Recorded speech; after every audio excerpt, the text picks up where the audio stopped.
Boa tarde a todos. Hoje estamos no local um pouco mais agradável que o meu escritório.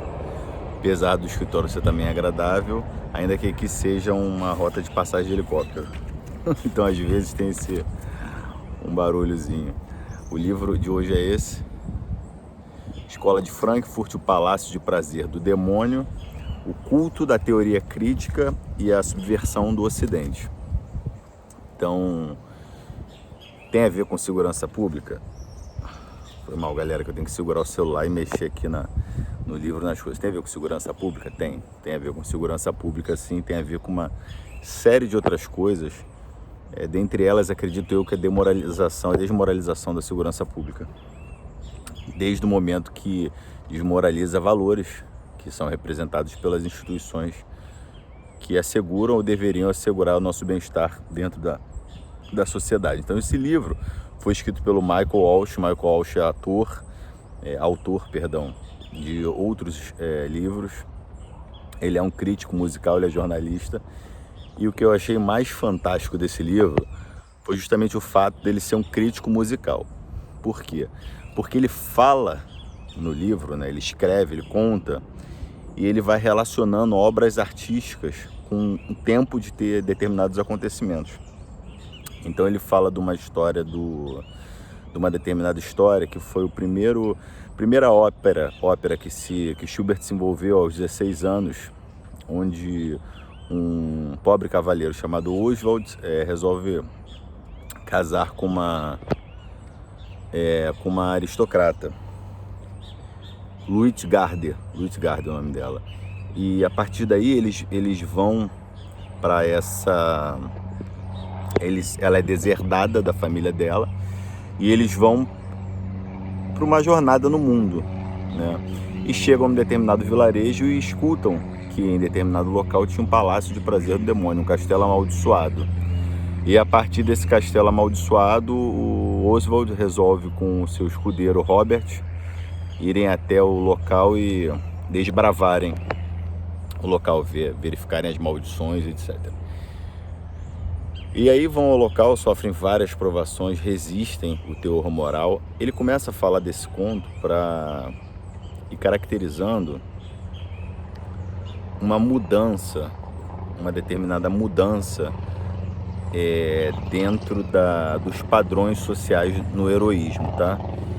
Então, o resultado, eles sofrem toda essa dificuldade, mas conseguem vencer, no final conseguem manter a sua moral. A Luitgarde vai também para esse local à procura deles, sofre também determinadas provações e vence. Ao final, o castelo desaba e descobre-se que era uma farsa. Nada daquilo era de verdade. Os aldeões que estavam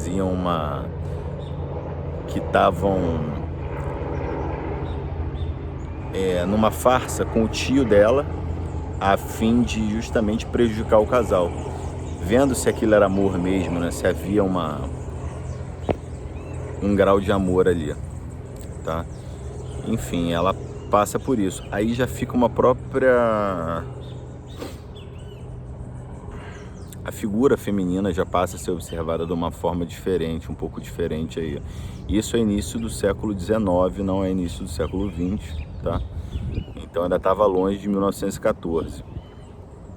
Depois ele fala de outro conto, né? Uma canção que famosa, Erlkönig, que seria o rei dos elfos. Então ele começa a falar que, enfim, esse pai cavalga fugindo do rei dos elfos. E o rei dos elfos, ele canta uma música, entoa uma canção que só o menino ouve, enquanto está nos braços do pai, tentando fugir da morte. Né? E no final ele fala em Seinen Armen das Kind war tot. No final, nos braços dele, a criança estava morta. Então você nota que o próprio aspecto do heróico, e olha que Schubert tem canções, apesar dele em si não ser católico, ele escreveu muitas canções para os católicos, passou a vida inteira fazendo isso, morreu cedo, né, e escreveu a famosa canção que todos conhecem, Ave Maria, de Schubert, né? Então, assim, eu acredito que ele procura fazer essa demonstração como estava a mudança do heroísmo. O pai faz todo um esforço heróico e no final a criança, mesmo assim, morre, tá? E aí logo em seguida, em termos, obviamente, de uma história sendo decorrida, vem 1914. E aí 1914 é a Primeira Guerra Mundial. E aí esse aspecto da industrialização da morte passa a ser mais presente. Desculpa que aqui tem... Tô sentado na grama, né? Então às vezes sobe um bicho, alguma coisa. Então esse aspecto de ansiedade, do niilismo, da alienação, a anomia, vai tomando conta de alguma forma dos homens quando vai se aproximando esse período o início, né? O meio, na verdade, da segunda década do século XX. E ele vem colocando isso, ele coloca em canções, ele faz também, ele fala de determinadas trechos de obras literárias, ele fala do Poderoso Chefão, achei, pô, magnífico. Ele pergunta, qual é a história do Poderoso Chefão? E aí qualquer um automaticamente falaria a história de um sujeito mafioso, em que a família também se envolve na máfia, etc, etc. Ele fala, a história não é bem essa. Essa é a trama, é a parte superficial, é a parte que de certa forma menos importa. A trama é de um homem que tem 3 filhos e é um mafioso, e quer assegurar cada vez mais poder dentro da máfia. Aí a história, qual é então? A história é de um homem, olha a sacação do cara, de um homem que ama a sua família da forma mais profundamente possível e que mesmo assim tem a sua família destruída. Quer dizer, tem uma diferença grande entre uma coisa e outra. E realmente a gente nota que faz sentido, os dois fazem sentido. Tem uma trama, que é justamente essa parte mais simples, e a história, uma parte mais aprofundada que tem a ver mais com a realidade e que envolve também esses acasos, essas coisas inesperadas, acidentes e aquilo que só o destino pode trazer, né? Então, bem interessante isso. Eu gostei muito desse livro, mais uma vez eu vou mostrar aqui, ó.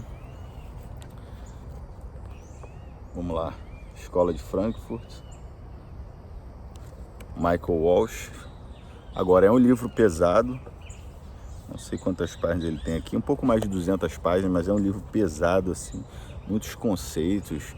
Ele fala em latim, fala em alemão, não trechos inteiros, não fala frases, mas coloca determinadas coisas que, bem, não deixa de ser extremamente interessante por causa disso, né? Não deixa, afinal de contas, um cara com a cultura do Michael Walsh da vida, você também não ia querer que ele escrevesse, ele não está se propondo a escrever um gibi, pelo menos, né? Então, o que ele fala? Ele fala da teoria crítica, ele faz uma metáfora muito magnífica. Ele fala que a teoria crítica é uma tentativa de tirar a música das nossas vidas, fazer com que a música pare de servir a nossa alma e fique servindo apenas ao Estado, a um governo, a uma estrutura governamental, uma estrutura governamental imposta. Então, porra, isso é fantástico, sabe? Isso que ele coloca. Ele fala que a esquerda tem vários palácios de poder, palácios de prazer do demônio, que é essa liberdade, justiça social, igualitarismo, todo esse tipo de... todas essas porcarias que eles prezam, né? Que você ouve e fala, poxa, que coisa magnífica, mas na verdade o que a gente encontra ali é morte, é desespero, é uma destruição da sua própria alma. Então, ele já para o final do livro, ele fala também de algo que é magnífico, do privilégio branco. Ele fala que o novo racismo, a nova forma do racismo é engraçado, né? Porque é o privilégio branco.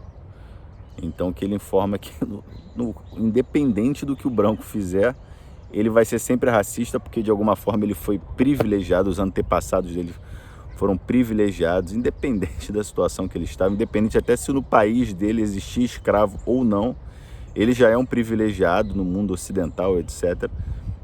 Cabe, obviamente, todo um livro só sobre isso, não vou me ater muito a isso aqui, mas eu estou falando para mostrar que o Michael Walsh, ele abre determinados pontos, ele fala de determinadas coisas que tem um embasamento cultural muito grande, né? E fala da música erudita o tempo inteiro, ele tem intimidade com isso. Então o livro que, vamos botar aí, dando a nota máxima 5 e a nota mínima 0, eu não daria 5, eu daria 4, tá? Justamente porque é um livro pesado, é um livro que você tem que estar bem tranquilo para ler, talvez lê-lo mais de uma vez, com certeza reler determinados trechos, porque se você tiver um mínimo de desatenção você se perde, o livro é complicado, mas enfim, é um livro muito bom, é uma leitura que eu recomendo, é um livro que eu não lembro agora quanto eu paguei, e tem essa obra aqui na capa, que não é a obra dos Rolling Stones, mas parece, e é bem divertida mesmo, quer dizer, é uma boca com dentes afiados e com duas línguas, né? Você vê que a proposta do prazer ali é sensacional, e obviamente não é isso que vai ser atingido com esse ato fálico. Então é isso o livro de hoje. Escola de Frankfurt, Palácio de Prazer do Demônio, o culto da teoria crítica e a subversão do Ocidente. Relaciono a segurança pública como a destruição da civilização, esse ciclo de corrupção cultural que a gente passa, que o Diogo Pesce falou, que o Roberto Mota aborda nesses outros vídeos aí que eu falo, que relaciona isso. São livros muito bons, livros de escritores brasileiros muito bons, caras culturalmente, sensacionais, cultura pesada, e no sentido de que tem um conteúdo interessante, mas assim, uma coisa até mais leve, mais dinâmica de ser lida do que, por exemplo, do Michael Walsh. E então, assim, no meu próprio livro, lá, Bem-vindo ao Rio de Janeiro, eu falo também dessa subversão cultural, né, do Ocidente. Isso é algo notório e tem que ser mencionado, e de certa forma isso é aquela ocorrência que o policial faz, que ao invés da população às vezes bater palma e alegrar-se com aquilo, às vezes está preocupado em filmar para tentar encontrar alguma arbitrariedade ou alguma ilegalidade que o policial teria feito num microsegundo, no afã de procurar justiça às vezes durante luta corporal, durante um combate intenso. Então, e a mídia com certeza faz questão de retratar isso de uma forma espatafúrdia. Então fica legal aí, tá? Recomendação desse livro, espero que gostem dessa recomendação, espero que leiam o livro e me falem depois o que acham. Quem já leu, fala aí, por favor, em comentários o que achou. E é isso aí, galera, curtir e divulgar. Forte abraço a todos, boa tarde.